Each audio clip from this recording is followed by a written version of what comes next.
Hey y'all, I'm Sinclair. And I'm John. We're with Mystical Heart Collective, and this is the Psychedelic Integration Podcast. We're super excited to be coming today with part 2 of our 2-part Thank You Plant Medicine series, in which we each share our personal stories of how plant medicine changed our lives.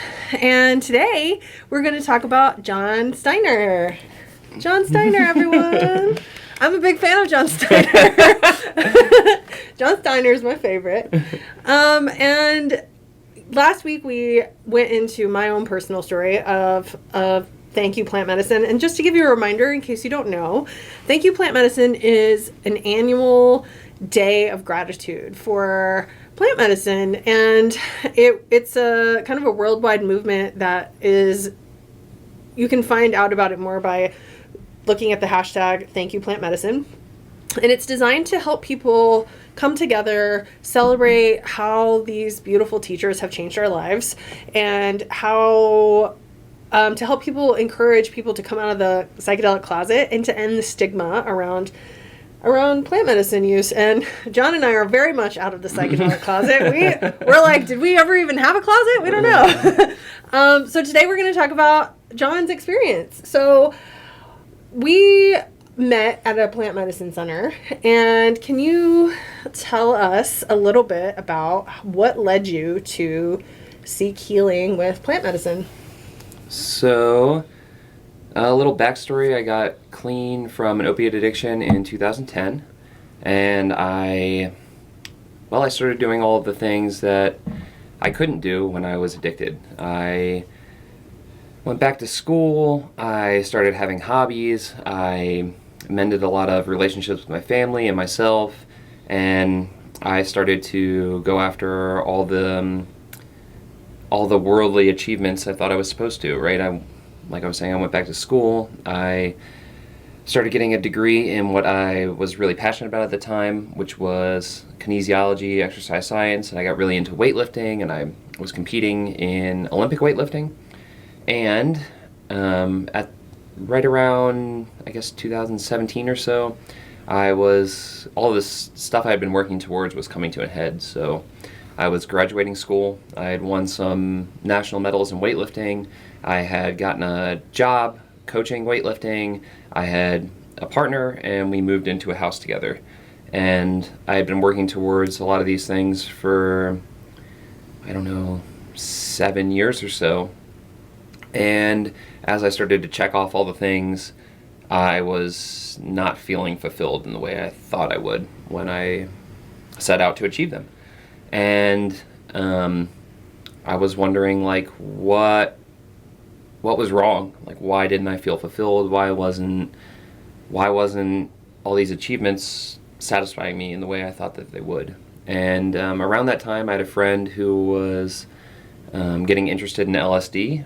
And I had taken some LSD when I was younger, and I knew that, okay, my relationship with drugs was not good, drugs were bad, and then these were not drugs, they were some other category. And I thought... Just to let you guys know, LSD is also not a plant. Yeah, true. So I thought, well, maybe this is showing up in my life so I can sit with a psychedelic and get some new insights on I really thought I could come out of the experience feeling more grateful for all the things that I had in my life and could really settle into this new chapter of my life in a better way. So did you come to the LSD with a more recreational kind of feeling, or were you really looking at it as a healing tool? Well, a little bit of both. They say that, I believe that psychedelic medicines are they help us expand our consciousness and awareness. And I had I had some profound experiences when I was younger, but I didn't have much consciousness to expand. So I felt like I had this profound experience, but it wasn't very usable for me when I was younger. So I thought, well, maybe I'm older, this will be a way I can tap into that profound experience and find some answers to questions I had. And I was also looking to have a good time. So a little bit of both. Nice. So you came to the LSD, you had just reached this sort of pinnacle of, okay, I achieved this, I achieved this, I achieved this. You were starting to feel like you checked all these items off your bucket list, but you weren't feeling fulfilled. So Yeah. what happened with the LSD experiences? I got reintroduced to myself and my heart, and I found out that a lot of the things that I was working towards were other people's dreams, and that they really weren't like resonant with my own dreams and my own true authentic self. And as I opened this like deeper, more authentic relationship with myself, I realized that I didn't care so much about the achievements. I didn't really even believe in, my whole kinesiology degree was, my focus with it was to be better at coaching people to be competitive in sports. And then I realized, like, I don't even really believe in competition. I believe in cooperation. And I was, like, thrown for this loop that, like, oh my God, all the things that I thought I cared so much about, I really don't care so much about. And I was starting to, I don't know, uncover, rediscover, okay, well, if that's true, then what is it that I care about, and what is important to me, and what direction do I want to put my time and energy in? In what direction do I want to aim the rest of my life? So I just want to take a moment to kind of honor that space of, I like to call it the forest fire space, where a lot of people seem to end up in this kind of space where they recognize that everything in their life is not aligned. And that's a really scary place to be. It sure. can be very ungrounding, and it can be very like disarming, especially when you don't know what is going to happen next. So can you tell us how did the plants find you in this forest fire space of, kind of being ready to make a big shift? Well, it was very much this like dark night of the soul experience. It was like, okay, like I didn't know what exactly I wanted to move towards, but I knew that all these things that I had been moving towards for the past 7 years were not authentic and they weren't aligned. So I was like, well, in one sense I was kind of hanging on for dear life, trying to figure out like, okay, like what do I do when all the things that I had been doing for the past 7 years no longer seem to fit? And then I was like frantically reading every book I could get my hands on like, I don't know, how to find meaning, right? Like this, how to, like the spiritual journey. I was reading all these books on like spiritual practices and other people's spiritual journeys. I was trying all these different like meditation techniques and like started praying again and was like just seeking. I was seeking like, okay, if that's not it, then what is it? And yeah, the plants like, well, an LSD is not a plant like you said, but the psychedelic medicine really like opened this door for me to like start questioning and finding my own answers. So I happen to have some back knowledge of of your story. So even though you were having this experience with the LSD, isn't it true that you were continuing to move forward in kind of in a career that you didn't necessarily know if it was right or not for you? Yeah, so I was trying to figure out like, okay, what do I do? And what do I believe in? And like I said, I came to the realization that I believed in cooperation. And what I liked about the coaching was like helping someone achieve something that they wanted to achieve, right? They wanted to do well in whatever competition. Okay, I'm helping you achieve your goal.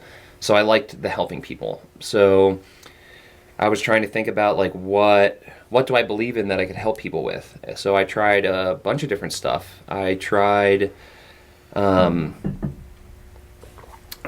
this job where it was like helping people with like what they would call mental disorders, like people with schizophrenia and severe bipolar and like et cetera, et cetera.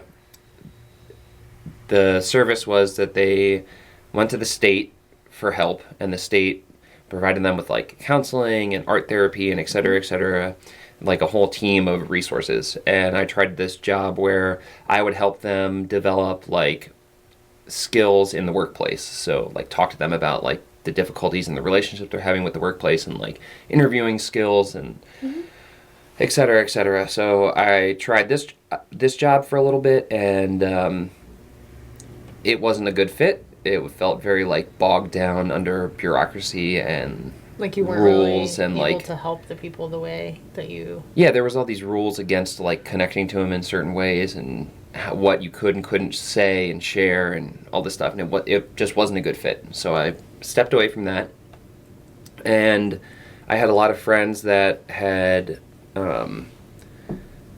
were working as firefighters and EMTs. So I looked in that as like a good placeholder while I was going to figure everything out, because the place that they were working in, the county that they were working in North Carolina, they work like 10, 24-hour shifts a month.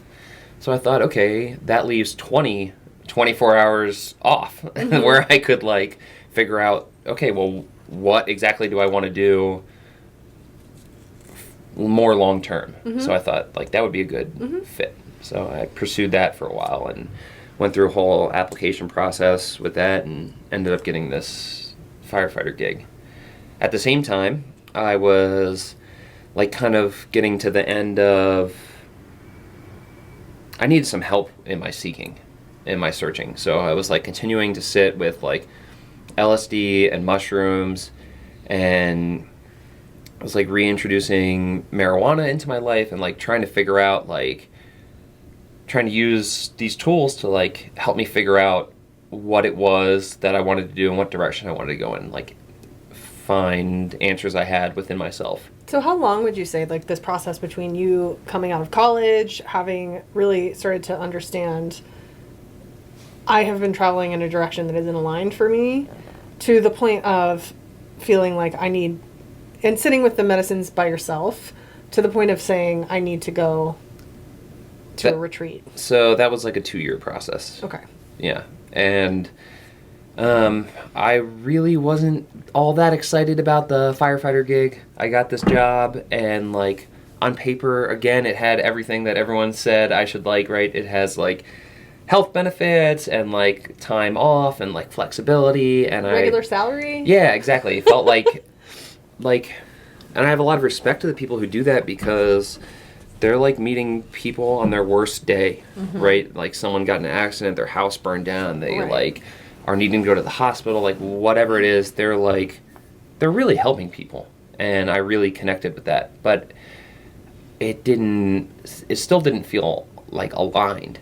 So my brain was telling me like, it's checking all these boxes, like you should be more grateful for this. You should be excited about getting this job. There was like 600 people applying for 24 slots in this firefighter academy, and like I got one of them, so I should be like super excited and grateful and stoked about it.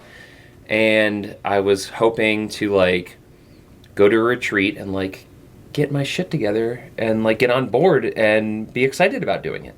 So you went to a plant medicine retreat to get excited about the job that you were going to take as a firefighter. Yeah, I went there for that, and to like, I don't know, I felt like I had exhausted the resources that I knew about, and exhausted the way I was sitting with psychedelics, and I was hoping to get some like direction and like really like solidify this relationship with my heart, with my soul. And like I wanted to come out of that experience feeling like in contact with that, and having this like back and forth relationship where when I felt lost, I wasn't like reading a bunch of books, I wasn't like taking other people's advice, like I could turn inward and be like, okay, I have the answer I need, and I know where and how to find it. So what made you choose the Ecuadorian Andes Mountains over maybe going to the jungle in Peru or somewhere else? So I was really looking for ayahuasca, and there's like a million ayahuasca retreats, as you know. So I was like searching all these different ones, and I had met someone who went to one, and they had nothing but good things to say about it. And I was researching, and that place, like, it just didn't feel right for whatever reason. And in this time, I was also like still very feverishly researching, like, okay, how have people been using these medicines? People have been using these medicines for thousands and thousands and thousands of years. So I'm like, I wanted to know, like, what were our ancestors doing? I always really connected with, like, the old ways of doing things. Like, I really romanticized, like, well, especially, like, Native American culture that I knew about. Like, when I would read about, like, the way people would talk about, like, the type of relationships they used to have within their community and with the earth and everything, I'm like, this makes sense to me.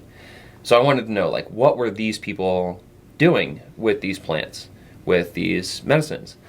And I came across San Pedro, Huachuma, Abacoya, and was like, Grandfather. I want to go someplace where that is going on too. And then the place that I picked, so they offered ayahuasca, they offered San Pedro, and they offered a sweat lodge. And the sweat lodge was like a big sell for me. I like really, that sounded, I don't know, something about it felt right. Yeah, exactly. Funny, I had the same experience, and we ended up at the same place. So tell us what happened at the retreat. Like, how was it? What? So I got exactly what I was looking for. I got connected to myself, and I had a very intense experience with ayahuasca where it felt like that part of me that I wanted to get in contact completely took over my body. I was walking, I was talking, I was like interacting with people, but I had absolutely no control over my body. And like my consciousness seemed, like my awareness seemed outside of my body, looking in on it. And that part that I wanted to talk to was like in control. So it was saying all sorts of stuff, and it was moving, and it was interacting with people, and I was, well... You got taken out of the ceremony? Yeah, so I was crying a lot, and at that, I like that they do this at that retreat center. And we do it too. I was just crying uncontrollably, so they took me out of the circle, and a bunch of, like, volunteers, and a friend I had made who had a lot of experience with ayahuasca came and sat with me in a different place and let me like work through whatever I was working through. And during this experience, I was like, I could not lie. Everything I was saying was like so true. I'd think about something and I would be like, do not tell them that. Like, that's embarrassing. I don't want to be that vulnerable. And then blah, blah, blah, like it would come right on out. And all the stuff I was like saying to them, I was like, oh my God, like where did I know that from? I have no idea how I knew that. But I was like listening to all this stuff, and it was like a lot of answers I was looking for. And during this time, I blurted out that like, I don't want to take that firefighter job. It is not aligned with me. I'm not about it. I have no interest in it. I'm going to go home. I'm going to sell my car. I'm going to use that money to live off of for a little bit, and I'm going to come down here and volunteer, which, like, to my mind sounded absolutely insane. I had like a good long-term plan. It like checked all these boxes. There was a lot of safety and security in it. And I'm like, I'm going to go home and sell my stuff and go volunteer at this place. And when I talked to the place was like, yeah, you'll volunteer for 3 retreats, like 2 months. That's going to be it. And then you have to go. And my heart and the medicine and everything was telling me like, you're going to be there for a year. So like, don't pay attention to what they say. They're going to tell you to be here for 2 months. You're going to be here for a year. So it was like this big, like, stepping off the cliff and like, do I really well, I was asking and praying for all this guidance and connection, and like I got it. So did I have the courage to listen to it? And I was really worried about having the courage to follow through. So like I got home, my cell phone was working again. I woke up the next morning after getting home, and at like 9 in the morning when the fire academy opened, I called him and said, like, I can't come. I can't. And then proceeded to hang up the phone and have a giant freak out. They tell you after an ayahuasca retreat or something like Burning Man, like a big transformational event, you should not make any major life decisions. Like, don't get divorced, don't get married. Fuck that. Don't, Fuck that. Yeah, so do it. I agree with you. Like, I think do it, because I think if I had thought about it and waited about it, I would have convinced myself all the rational reasons why I shouldn't do that. But the thing is, I was looking for something more than a rational reason. I wanted to connect to a real reason that felt right, and like I don't know, like something that felt right in my heart. And when I found that, I needed to do it quickly before all the mind gremlins came in and were like, you shouldn't do that. This is all the reasons why you should be afraid, and blah, blah, blah. So I'm really grateful that I like went home and did it right away. So what happened when you went back as a volunteer? Well, it was really, really great to be able to give back in any tiny little way that I could. It like, I don't know if you've, I mean, you know, you've been in the ayahuasca ceremony, like someone giving you a blanket when you're cold, or someone giving you a tissue is like, I mean, I'm crying thinking about it, because it's like someone doing this little kindness is like a fucking miracle. You're like, someone, I'm so vulnerable, I'm so like in the middle of all this shit, and someone cares enough about me going through that process to like facilitate it being easier or more comfortable or whatever. And that was so impactful for me that I was like, if I spend the rest of my fucking life picking up someone's puke bucket and giving them a tissue when they need it, like, that's a life well spent and sold. Good, I can do that. Congratulations. You chose a good line of work. Yeah. So you were volunteering for 2 months. So, but the medicine told you were going to be there for a year. Yeah. So how did that play out? So I got there and I immediately started freaking out about like, what have I done? I've like let go of this career and all this security and stability, and like, how is it going to work out? How is it going to work out? How is it going to work out?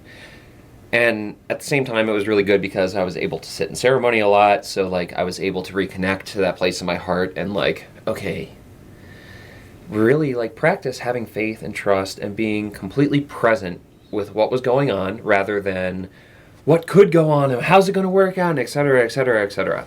So I had a lot of practice, like just being present and doing what was right in front of me, and doing it with in the best way I knew how, with the best intentions, with the best like heart forward way. And during that time, doing all that, the people who were managing it were like, you should stay. We want more of that. And they offered me a job, and yeah, I ended up getting a visa and staying permanently, and almost, and it was a really great fit for a while. And then at some point it wasn't a great fit, and the message from my heart was like, okay, it's time to leave. And sure enough, when I left, it was almost a year to the date that I was there. So yeah. It worked out exactly. Funny how the medicine gives us these messages, and our job is to trust. And so you left after a year of working closely with medicine.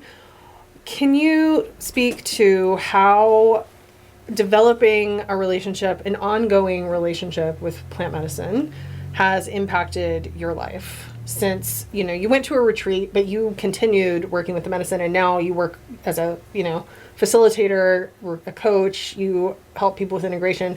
How does the medicine work in your life now? Well, it's been,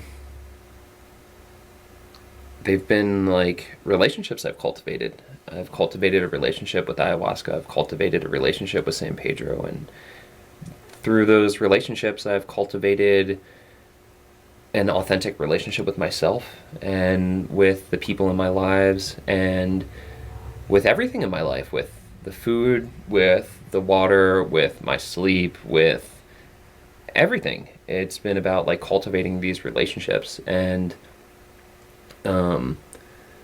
it's like any intimate relationship, right? Like well, not any relationship, but it's been very much like a love affair. Like, I was completely swept off my feet at first, and there was this like, I was completely enamored with like, oh my god, the magic of these plants, and like, they can do so much. And now that like, they're still magical, but it's become this like really intimate relationship, like any lasting relationship changes to, right? They've been these like huge teachers, and they've been like reminders when I got the message right away. Mm-hmm. I got the message right away. It was like, it's here. And when I'm here, everything's working out, and like, let that be my guide. And it would be wonderful if like I heard that message once and it was like, cool, and now I live here permanently, and my heart's always my guide, and I never falter, and I never worry, and whatever. But the reality is I spent almost 30 years of my life being programmed and trained to be up here about everything. And so through meditation and breathing exercises and art and singing and the plants, I make this trip back down here when I get lost, and they remind me like what I need to be reminded of, to what do I need to do to keep adding wood to that fire that is my heart, so it can be the light and the warmth as I'm walking through the world. Yeah, it's how would you say that life in the US is different than when you were living at the retreat center, living in an intentional community? Like, what kind of effort and work do you have to apply around managing your vibration and your energy with the plants? My experience at that retreat center, being around a bunch of like-minded people and like people who got that it's about being here, was like, before I even had the medicine, I was like, oh my god, being in this place with these people is such good medicine. Mm-hmm. Like, being able to be completely authentic, and like I loved meeting someone and being like, hi, I'm John. Hi, I'm so-and-so. How's it going? And they're like, it's going rough. I'm here because I feel like I don't know what to do with my life, and this happened to me, and blah, blah. And it's just like immediate, authentic connection. And that felt so like relieving and beautiful, and I felt so grateful to be a part of it. And as I've come back to the US, it's like there, every relationship was like that. Every relationship. That was the only type of like conversation and interaction I had. And here it's been like fewer and further between where I'm like connecting to people in that way. And it's been, it's definitely been an adjustment. I don't know. I don't know how to answer that, really. So the theme for Thank You Plant Medicine Day this year is to share how psychedelics, plant medicine have changed or transformed your relationship. Like either one relationship or relationships in general. So can you speak to how your cultivating a relationship with plant medicine has changed your relationships in your life? Yeah, I would say that like the plant medicines have opened this door to like complete authenticity. It's like they facilitate this meeting between like my conscious mind and my soul, my true self. And that relationship can't be faked in that scenario. There's no escaping it. It's real and raw and authentic, and there's no hiding from yourself. There's no hiding from your heart. Like, you're there and you're facing it. And that felt so rewarding and real and beautiful that I have been looking for that in all my other relationships. So it's transformed my relationship to myself, where it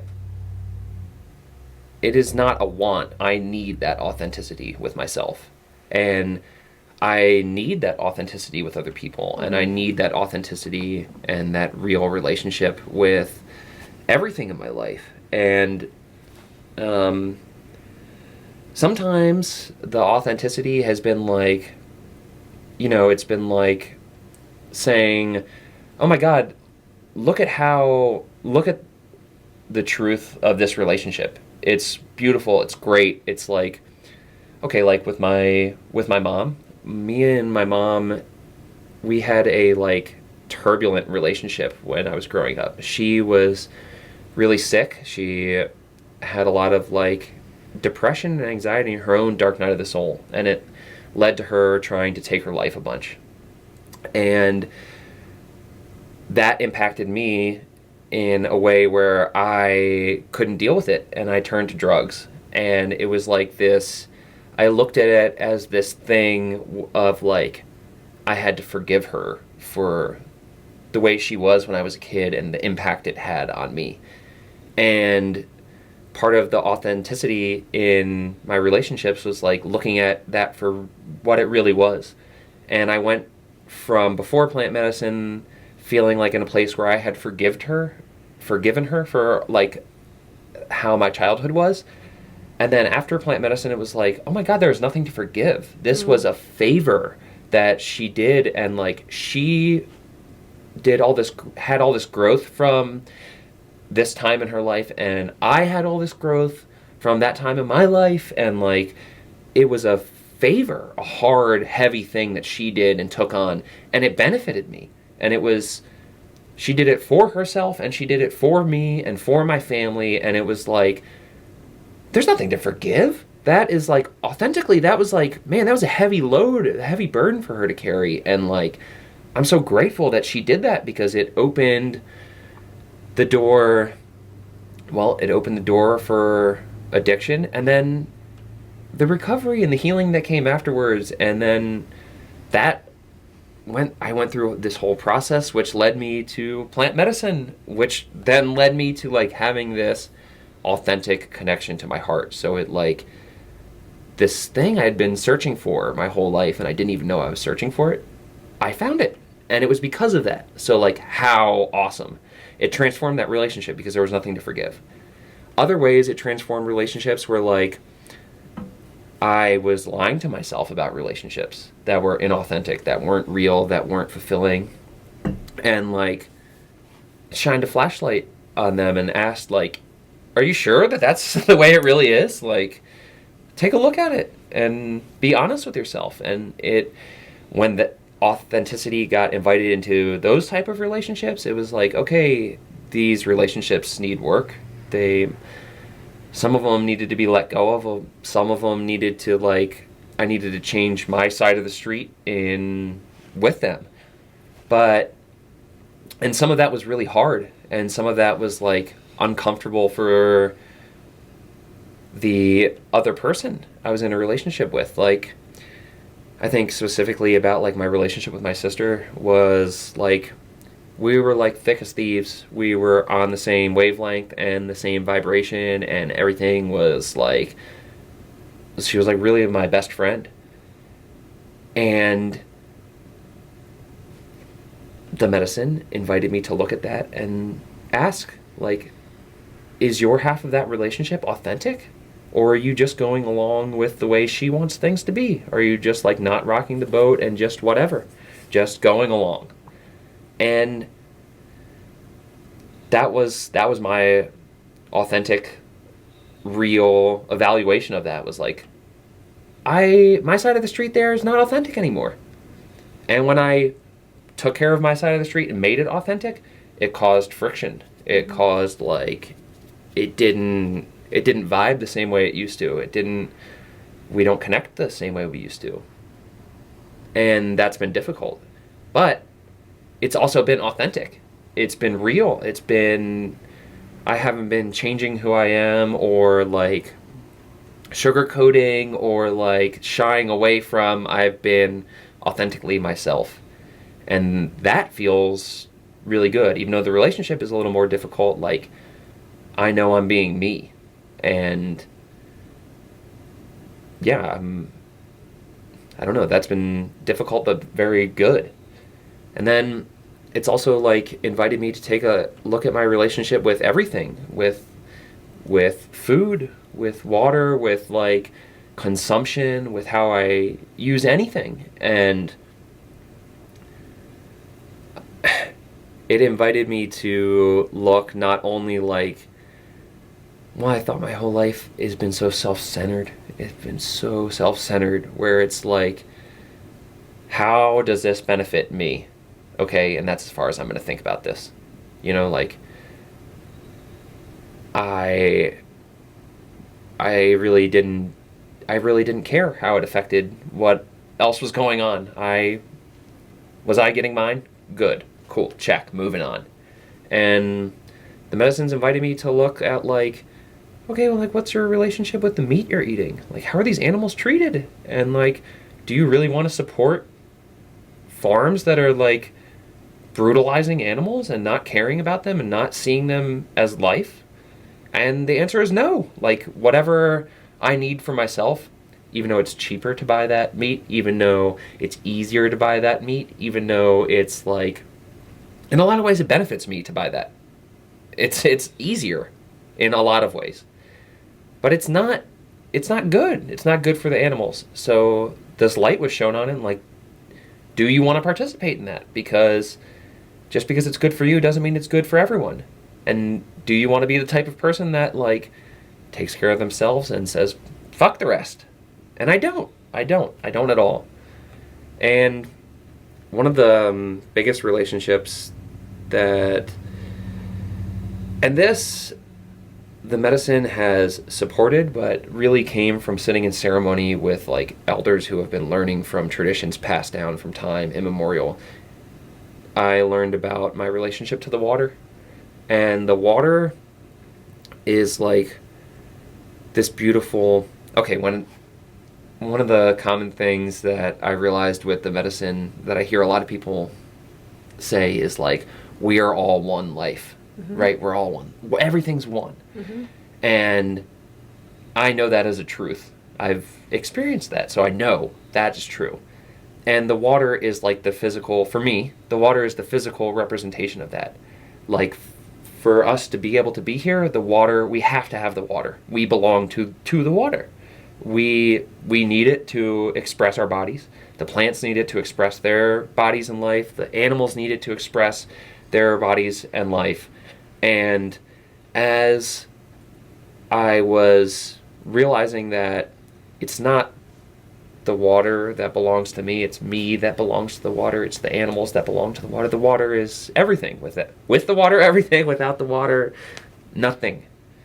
And as I started to learn this and started to experience this and started to think about this and ask the medicine about it, I realized, like, for me, that is the relationship. If I can have a good relationship with the water, then I have a good relationship with everything going on inside of me, because it's mostly water. And everything outside of me that I want to have a relationship with, if I can have a good relationship with the water and realize that it is the physical representation of the oneness of life, then I can have a good relationship with the animals, good relationship with the plants, good relationship with the people, good relationship with everything, because it all belongs to the water. So if I can just get that relationship right. So what does a good relationship with the water entail? Like, what do you mean when you say that? So, I mean treating the water like it's a living being. It is... So when you say the water, you mean like all water everywhere? Yes. Okay. The lakes, the rivers, the oceans, the rain, and the water that comes out of our faucets? The water that comes out of our faucets, the water that is in our pipes, the water that is in each living thing. Each living thing is like a container for the water. And rather than worrying about my relationship with every individual thing in the world, if I can worry about my relationship with the water in it and realize that the water is... Well, for me, the connection I've made is the water is the physical representation of divinity. It is. If I want to see, touch, hold, hear, have a relationship with God, there it is. That's it. Mm-hmm. So if I can recognize that all the plants, all the water, all the people, all the animals, all the people that are holding this water are holding God within them, then I treat them differently. I treat them with respect. I realize that this water within me is God expressing itself. Then I treat myself differently. And I learn that the water listens and hears and changes its structure based on the vibration that we impart upon it. So the words, the ways I talk to myself changes how I feel on the inside. The way I talk to other people changes the way they feel on the inside. The way I show respect for the animals and the plants that are holding this water, like, it changes my relationship with them. And what do I put in the water? How much water do I use? All of it is like, if I bring a level of respect as this is the physical manifestation and expression of divinity, and I treat it as such, it, like, I don't know, it's transformed the way I interact and view the world I'm living in. So that could be as simple as not leaving the water running. For sure. Paying attention to how much you're using. Paying attention to... I mean, I know we're in Texas right now, and we've had a big winter storm here over the last week where it's been really, really cold in lots of places and lots of snow that doesn't usually get it. So people are going without water. And man, nothing will make you upset faster than not having water or power. Mm. And so I think, speaking about the water, it's one of the things that happens in the ceremonies is we go without water during these ceremonies. And so you spend several hours without having any water.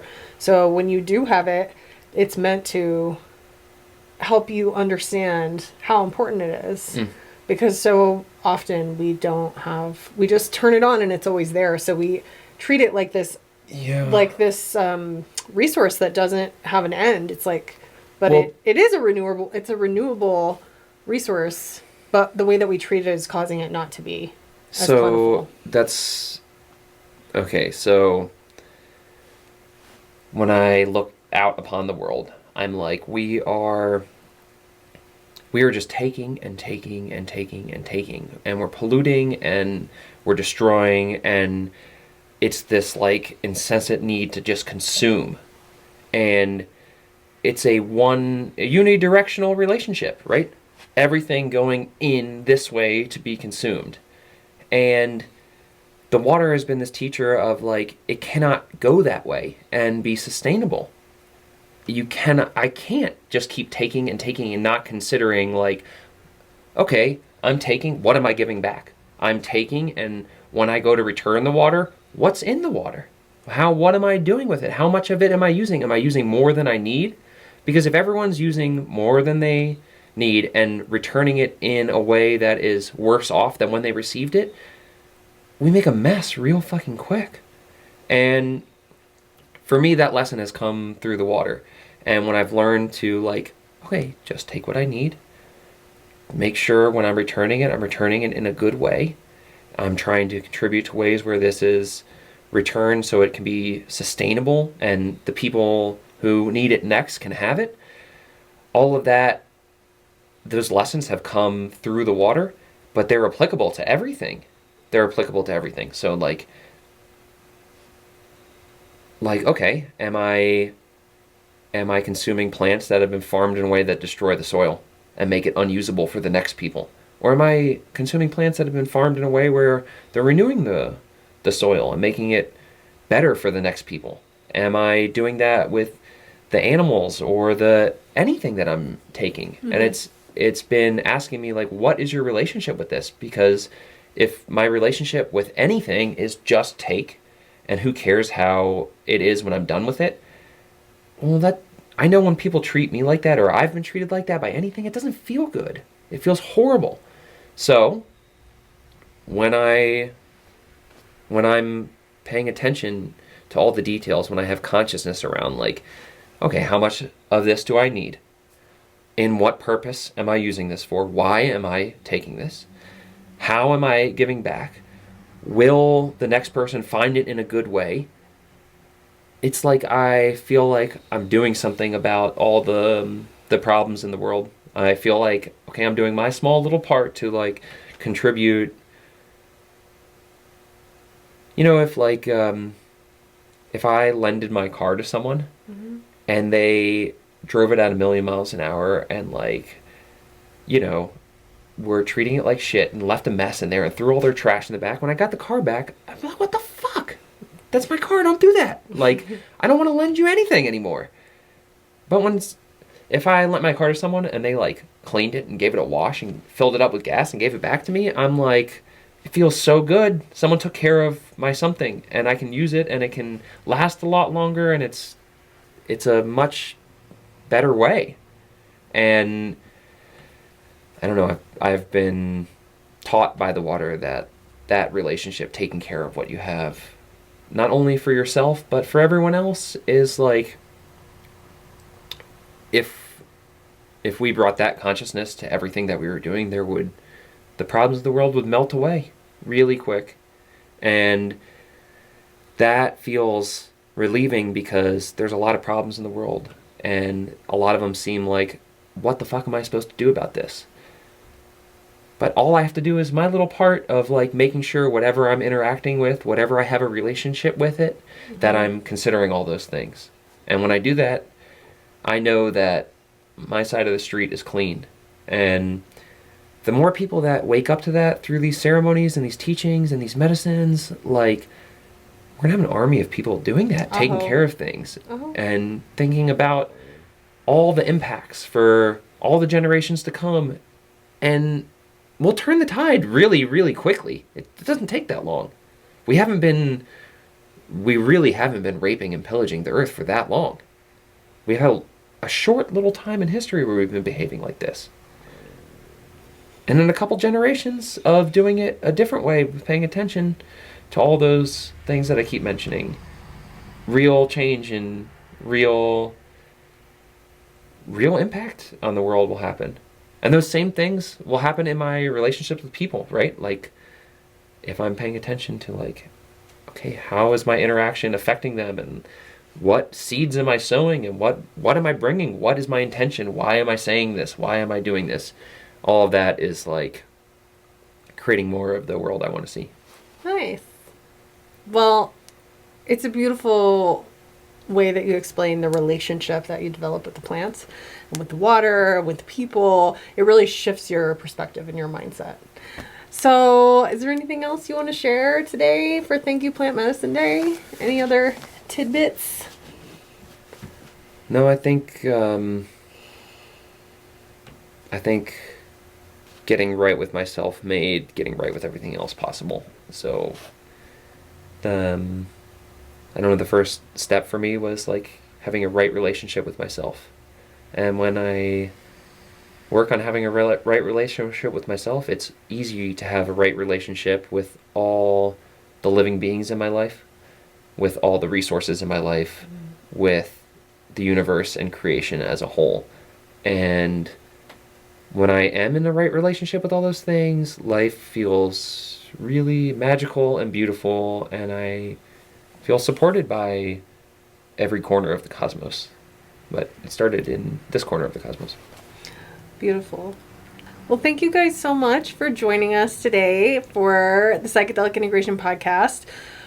Mystical Heart Collective helps people heal with psychedelics, and we also do the work. We're doing the work with you, and one of the reasons we wanted to take a couple of episodes of this podcast to share our personal stories is so you could hear how that has unfolded for us in our own lives and how we've reached the point of being in a place where we are helping facilitate other people's awakenings and developing their relationship with these plants. And we're so grateful for ayahuasca, San Pedro, wachuma, peyote, psilocybin, LSD, MDMA, all of the beautiful plants and psychedelics that are able to help us have this awakening. So if you want to learn more about what we do, maybe connect with us, join our mailing list, you can find us at Mystical Heart Collective on Instagram and Facebook, or at mysticalheartcollective.com. We have a 12-week online course that is called Psychedelic Integration Academy. It is an amazing, amazing, amazing, beautiful thing that we have created to help walk you through this process and guide you through it. And it's a perfect companion to a retreat, which we are also starting to offer this summer. So we would love to stay connected with you, and you'll hear us next week when we are back for our next episode. Cool. Thanks. Thank you, Peace. Plant Medicine.